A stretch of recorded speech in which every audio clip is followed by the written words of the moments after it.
I'd like to introduce you to Katie Kline, who's our very own Director of Religious Education at UUCD, and her husband, Shawn Pearson, who's a recently appointed judge for the 6th Judicial District. They will be talking to us today about the 1619 project, and they will be sharing their thoughts on why it's necessary to learn a new origin story that centers the Black experience in America. They'll be offering some thoughts on why this is an issue of relevance to a faith community. What have we learned? What do we need to learn? What do we need to unlearn? Why does it matter? And they will also be sharing some personal reflections of their own and their kids' educational experiences. They're hoping to make this a conversation rather than a lecture or a formal presentation. So they welcome people to unmute and engage in conversation. You can also put questions or things in the chat and I'll make sure to flag those. But know that we'll have some time for questions at the end if you don't ask any during the presentation itself. All right, take it away, Katie and Shawn. Thank you, Ashley, for that lovely introduction. It's a lot to live up to. Yeah, definitely. But we will do our best. Yeah, as Ashley said, I'm Katie. I use she, her pronouns, and I just wanted to kind of share the lens that I bring to this conversation. So I'm here today as a religious educator. As a former 3rd grade teacher in a predominantly Black and Latino school in Washington, D.C., and as a parent of multiracial children. And lastly, as a former director of a Jewish cultural arts institution where sort of the heart of our mission was education and excavating Jewish stories through the arts. So we had a special relationship with Howard University, a historically Black college there, where we worked together to sort of bring Black and Jewish stories that had been hidden over the course of history to light through the arts. So this project holds special meaning to me on a lot of levels. And that's just sort of the perspective that I'm bringing here this morning. Yeah, thanks. And it holds a special place for me as well. So good morning, everyone. I'm Shawn Pearson. I am, as Ashley pointed out, I'm a judge in the 6th Judicial District, but this morning, the perspective and the voice that I bring is not based on that. It's based on being first and foremost a father of 3 of our beautiful kids. Raising kids in this crazy world and teaching them and making sure they have good educational experiences. The other perspective I bring is kind of a lifelong learner and a student. In college, where Katie and I met, I studied anthropology with a focus on diasporatic movements between Africa and the West Indies, kind of looking at some of the cultural survivals, cultural practices that we still can see in the Black community today. And quite frankly, now we can't even tell where certain cultural practices come from because a lot of them are so ingrained in our American culture.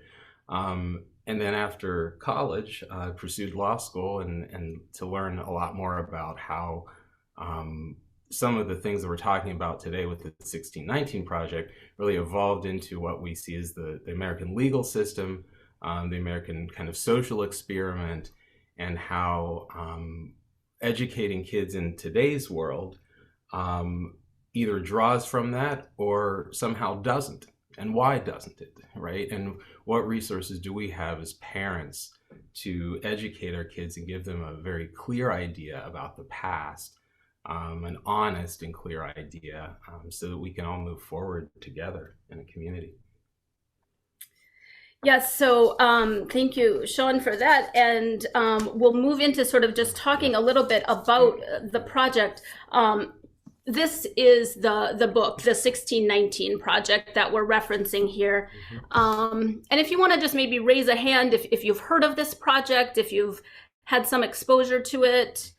Okay, it looks like several of you have. So I'll just give you a little bit of background. The project actually started out as an issue of the New York Times Magazine. Yeah, a long form journalism project that included essays, images, poetry, historical analyses, an entire issue devoted to the legacy of slavery as beginning in the year 1619. So the creator of the project is a Black investigative journalist named Nikole Hannah Jones. Her Twitter handle is Ida Bay Jones. She has a really, really amazing Twitter feed if you happen to be a tweeter. And she was growing up as a student in the American school system. And like so many of us, myself included, and I think Shawn included, her education when it came to slavery or the role of Black people in America was essentially that America began with the revolution in 1776. Right.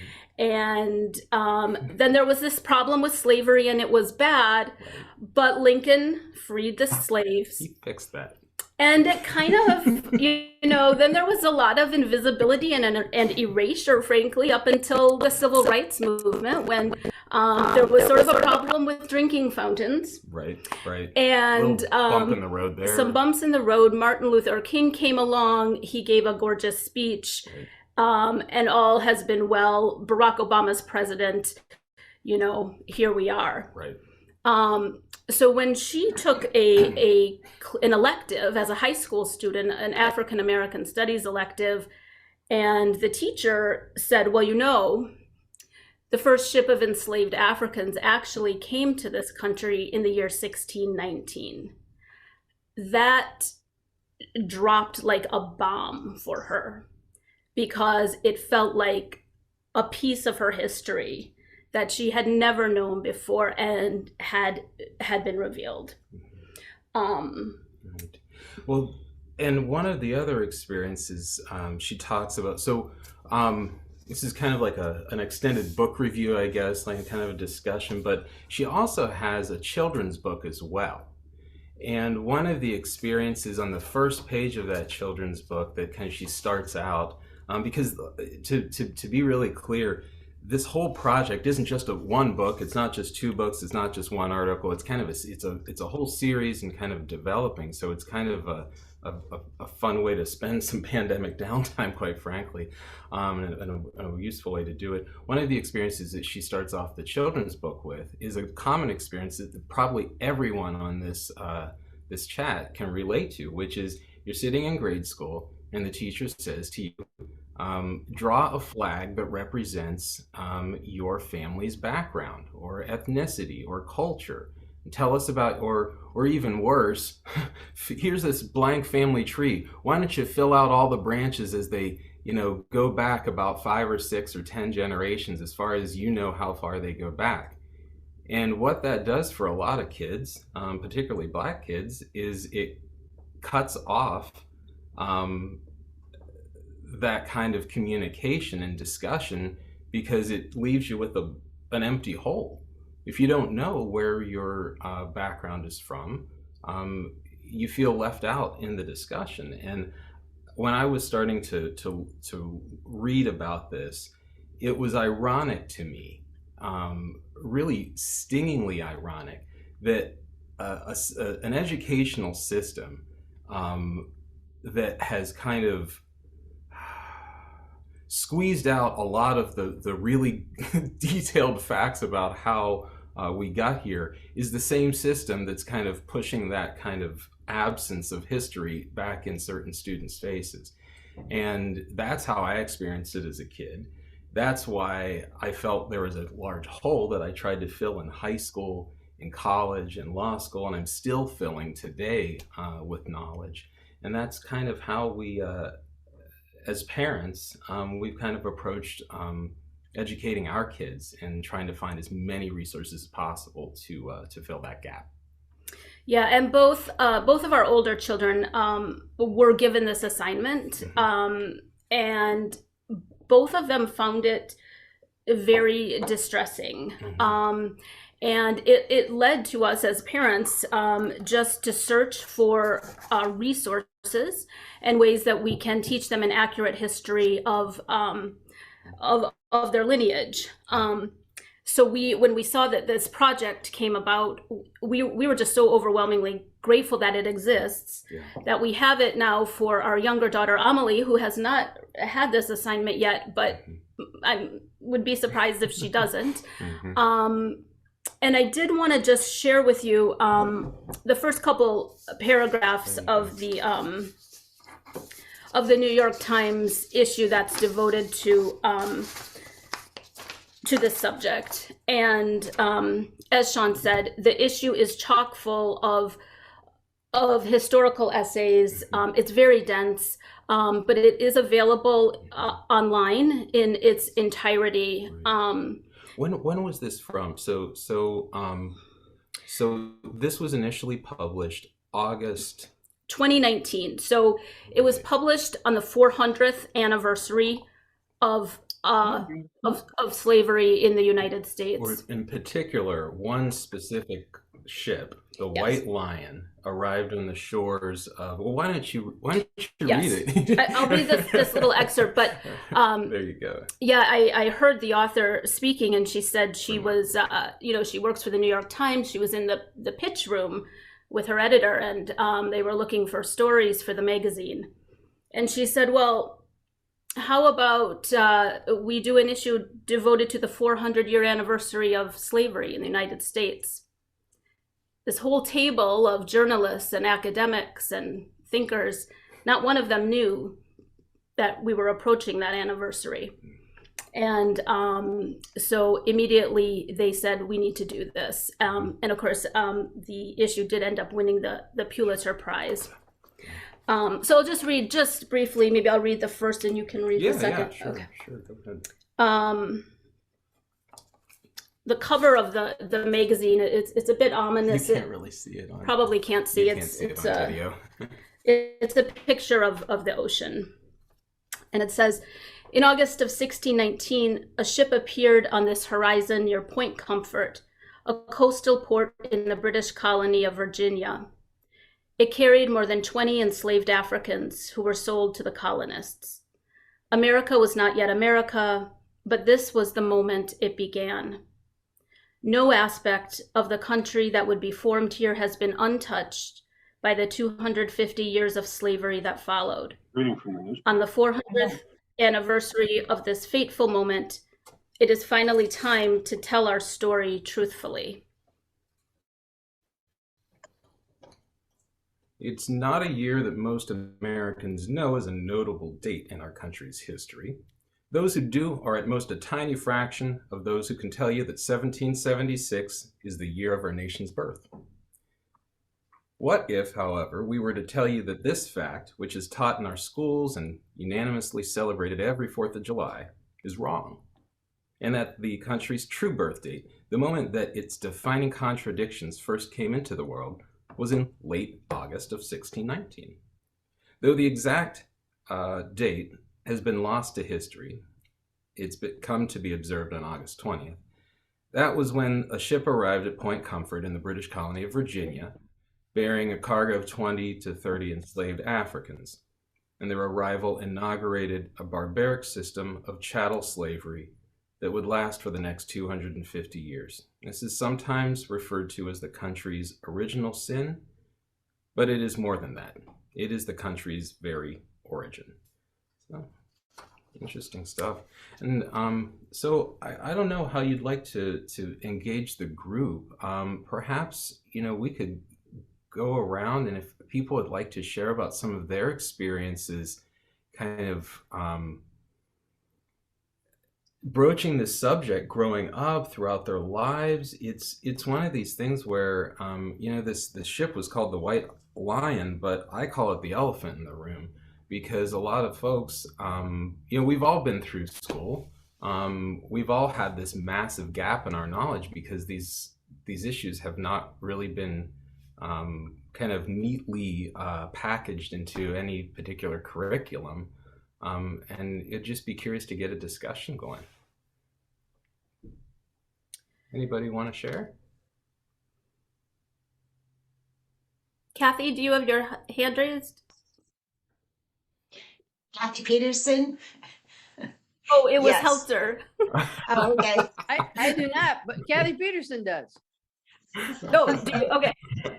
Yeah, I mean, like if you just have, I mean, we have a few more things to add, but we just wanted to open it up for discussion. If you have insights from your own education or the way that you were taught Black history, we'd be interested to hear some of those stories. Yeah, does it, show of hands, does it surprise you that this history is this old? I was surprised. I mean, you know, you think of this as kind of a system where, well, I don't know. You just don't think of this country as being that more than 100 years prior to 1776. Well, as you will, so the book follows a historical narrative that starts in 1619, right. And the book, I should say, is really a fleshed out version of the magazine. Mm-hmm. So right. It's all those essays, but more, mm-hmm. And more in depth and more details, more poetry. And it starts in 1619. Mm-hmm. It works its way, advances chronologically all the way up to George Floyd. Right. And you know, the other thing it does is it has essays. Each chapter is by a different author. Mm-hmm. And the chapter I'm working through right now is chapter 7. It's a politics section, and it actually has some interesting ties, kind of tangential ties to Minnesota, because it talks a lot about John C. Calhoun, vice president, who had some very, well, the lake. The lake in Minneapolis was renamed Binnamaquaska, and reclaimed that name in the last couple of years. But I didn't know how his views. So a little bit more background about me. For almost 20 years, I practiced as a labor and employment attorney in the Twin Cities, and just only within the past week or so did I really understand John C. Calhoun's view on labor itself, in him making speeches before Congress, expressing his view that slavery, in his mind, was no different than any other form of labor. And if you have a system where the folks that are making decisions don't view much of a difference, well, first of all, what does that say about his view and his policy formations of folks who are actually getting paid for their labor? I mean, that's a huge disrespect. It's a huge kind of realization. And also, with regard to how he views slavery, of course, if you have a system where people are making decisions about your labor market that don't have a basic respect for human dignity, you're going to end up with a really difficult system, especially hundreds of years after that. So it's some interesting perspectives there from many different areas. Yeah, and I would say, like, especially that period of history between 1619 and 1776, for me, was so illuminating. It's a history that I was almost completely unfamiliar with before diving into this project. And you will see in the worship service today, we're going to work our way in the worship service starting in 1619, working up through 1898. You will see that, yes, there is pain and struggle and, violence, but there is also incredible stories of resilience. And those are stories, too, that we want our children to be able to claim as their own. Right. And many of those stories have been lost to history before this project was developed. So I hope that it's not seen as a complete story of tragedy, but rather just this incredible resilience against unspeakable obstacles. Could you talk about the relationship between critical race theory and the 1619 Project? It's a good question. I think I'll try to tackle that. When I was in college, which is where Katie and I met, and I believe I was in my second year there, and I just switched from an art history major to an anthropology major, and I was also taking a lot of classes in African American history as well. And one of the speakers that came in was this guy named Michael Eric Dyson. Never heard of him before. And so I'm sitting there as a 20, 21-year-old, trying to catch a glimpse of what this gentleman was saying, because so many of these terms and so many of these theories were so new to me. And I share that because it is a theory, okay, among academics. And to truly understand it, and to even weigh in on it, it's a really good idea to start trying to understand it a little bit more.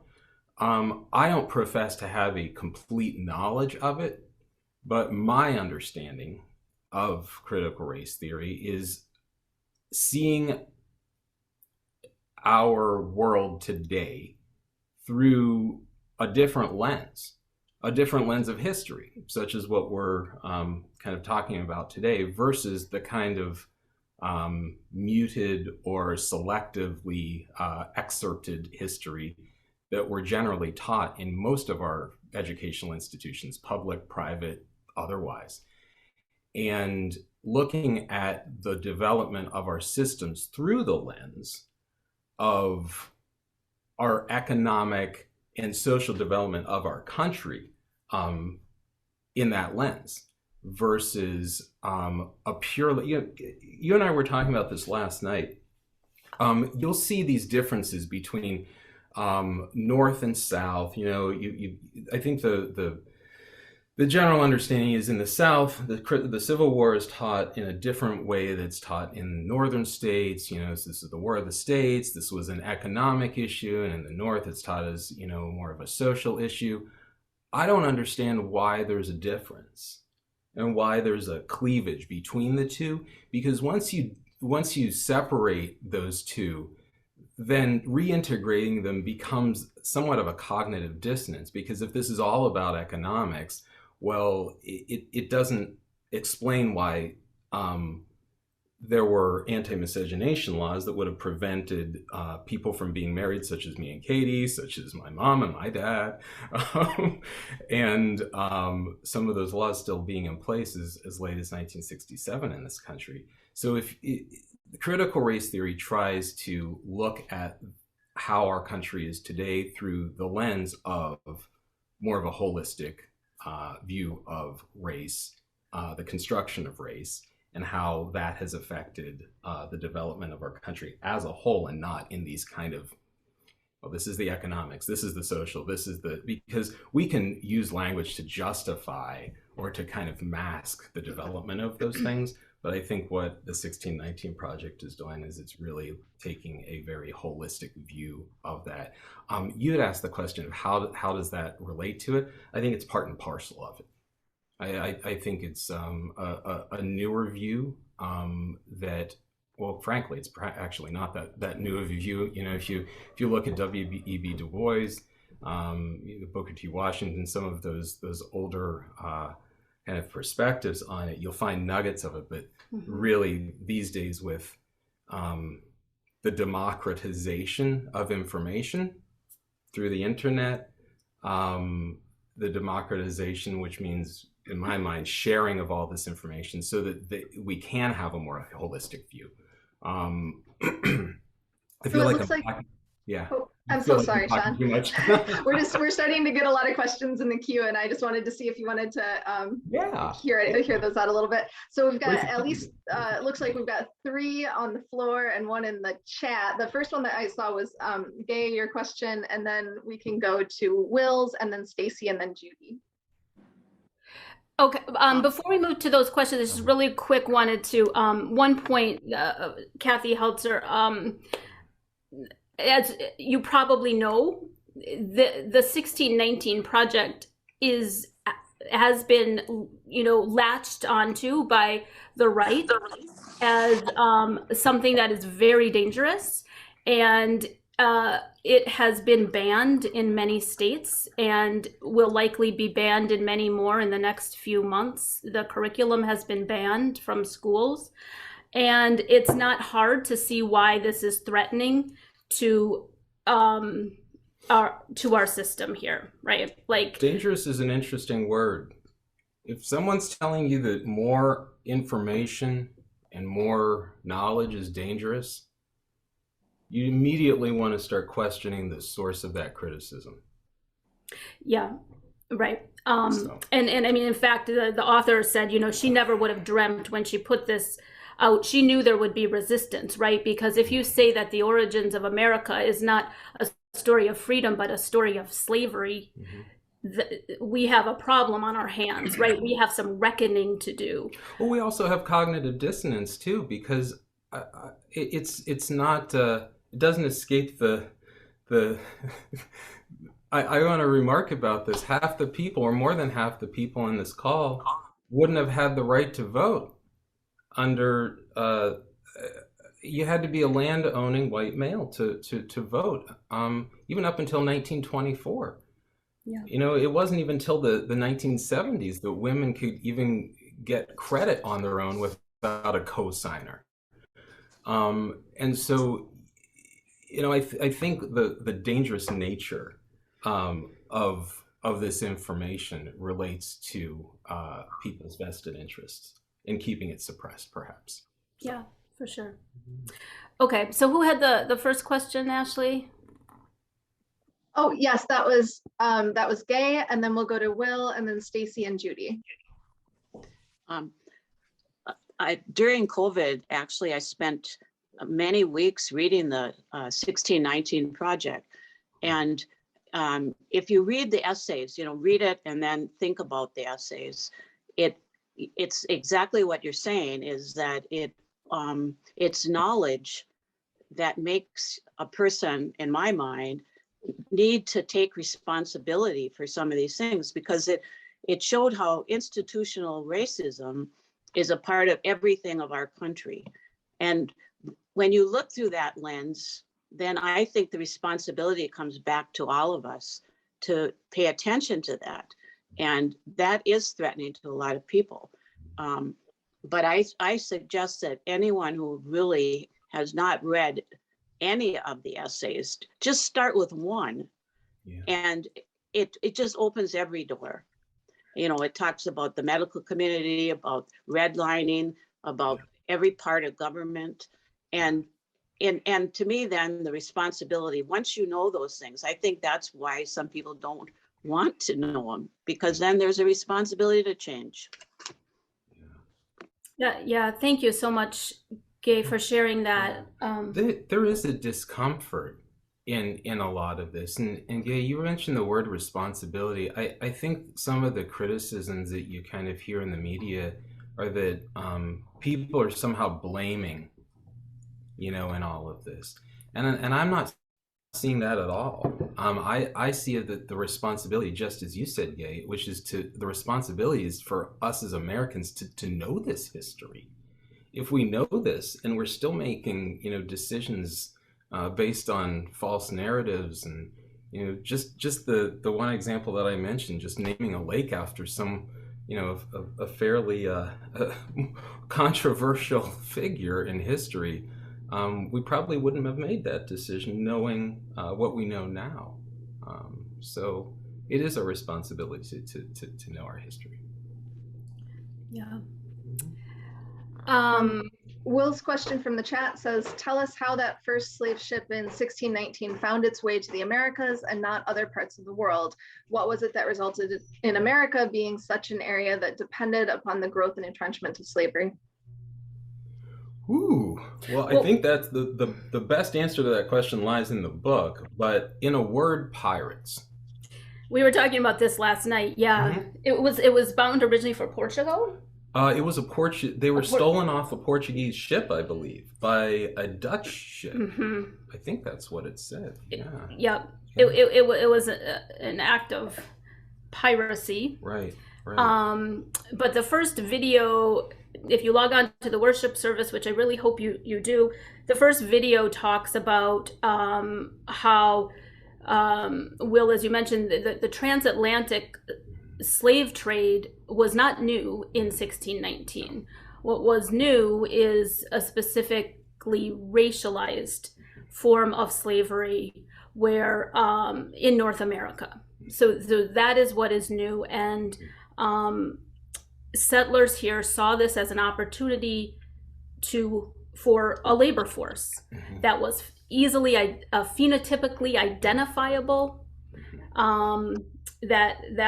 that didn't have the terms of indentured servitude, and that's sort of what got the ball rolling. Yeah, social engineering would be the phrase that comes to mind for me, because up to that point, if you look at even the concept of race itself and how it was created, you really don't have a great deal of historical references until the 1500s, perhaps. But then once this kind of system started in the mid 1600s, then you saw this intricately elaborate system of, racial, first of all, setting up this system of race based on phenotypic differences, visual differences, and then kind of legislating rights based on, your supposed kind of connection, on biological connection to those systems. And so, today, when you're kind of looking at these systems, they don't make any sense unless you have that underlying understanding. So, I did want to make a quick note on language too. The book comes, or when Nikole Hannah-Jones had this project launching, she had a glossary of terms for her writers, and language is so important in the way that we learn history. So I'll just give you two examples that I think are really compelling. One is the word slave. Right. The use of the word slave implies that is somebody's identity. It strips them of their humanity. So as opposed to an enslaved person who has a condition imposed upon them that they did not sign up for. So at least for me, in my education, it was always the slaves did this, the slaves did that. And I had in my mind something very different than I would have had it been an enslaved person. And the second example that she uses is the word plantation. In my education, it was always the slaves working the cotton fields on the plantation. It almost sounded romantic, right? Like people have weddings at plantations. It's like a bucolic setting. It's beautiful, a plantation. If you change that and you call that a enslaved person on a forced work camp, you might not sign up to have your wedding there. So that language, just to be very just mindful of it when you're discussing the topic with children, with others, and just the book goes into more detail with many terms that I just find just is fascinating in the way that they kind of informed how I saw this history, as a child. Judy? Is your hand up? I think Stacy was. Stacy was next. Oh. Good morning. Thank you so much for this discussion. one of the critiques that was leveled against this narrative and this way of viewing history was that the issue of class was as powerful, if not more powerful, than the issue of race. And I know that the author had some very strong reactions to this, but I'm curious if you wanted to discuss that. I bring it up specifically because in my life, the people who have had the hardest time affirming the Black Lives Matter movement, affirming that racism and critical race theory is a essential lens for us to understand ourselves and our place in the world, are people who come from poverty, are people who come from who are white and come from a lower class citizenship where they feel that sort of their own disenfranchisement, their own struggles are not being seen and heard if we center this the narrative of who we are in race. So I guess it's an area that I wanted to bring up in this discussion, and just curious what you saw in the book about that, and how you react to that question or that comment that racism and classism are almost at odds with each other in terms of like competing for the narrative, which I know is a false dichotomy, but. Well, a little. I mean, I think it's a dichotomy to the extent that you view it through that lens. But what came and in no way is this kind of I'm not necessarily not promoting the go out and buy 1619 as the sole source of any of this. There's certainly a lot of secondary sources out there that are in the references and whatnot. But what struck me as responsive to your question, the whole system setting up this kind of matrilineal type of a system where the child of an enslaved person became the property of the landowner who owned the enslaved person, and the system of race that kind of that was based on to be able to identify people and kind of mete out legal rights under that system. That whole system was designed to benefit, to keep out of the lowest caste of the system, to keep poor whites out of that system, and to give, essentially, you wake up every day, how are you approaching the day? Well, at least I'm not enslaved. It was designed to keep a certain segment of the population always on the lower rungs. But I think what critical race theory would probably inform is, if you look at it through an economic lens, those individuals who are seen in the social caste system as higher, economically, they might not have been a whole lot better off, because these systems don't just rely on one particular segment to work, right? They rely on a lot of different segments to work. They require complicity. They require everyone to pull someone away from a drinking fountain that they're not entitled to drink at. It requires every person in that system, such as the mortgage brokers who won't give loans. It requires, say, the government systems that mete out or assign benefits to landowners. So that segment of the population is definitely a part of this, and the more people can be educated about how that system oppresses everyone, I don't think that we can really move towards it impedes us to move forward and make progress. I mean, and the other perspective I add, I talk about rural poverty. I grew up in a very small town in rural Ohio, mainly in a poor white family. And I saw those types of difficulties firsthand. I think anytime you talk about these through just that one myopic lens of the economics, it kind of it makes it a lot more difficult to understand how it all fits in. The author, there's an NPR podcast recently, I think it was circulating amongst the UUCD folks. If you, the author kind of addresses that issue too, Stacy, and she said in sort of the history of class movements and race movements, at the end of the day, most often people end up going with race as opposed to their class. And she also makes it very clear. People have said, well, what about gender? What about economics? What about this? What about that? And she said, well, this is a project about the legacy of slavery. It is not a comprehensive history of the world.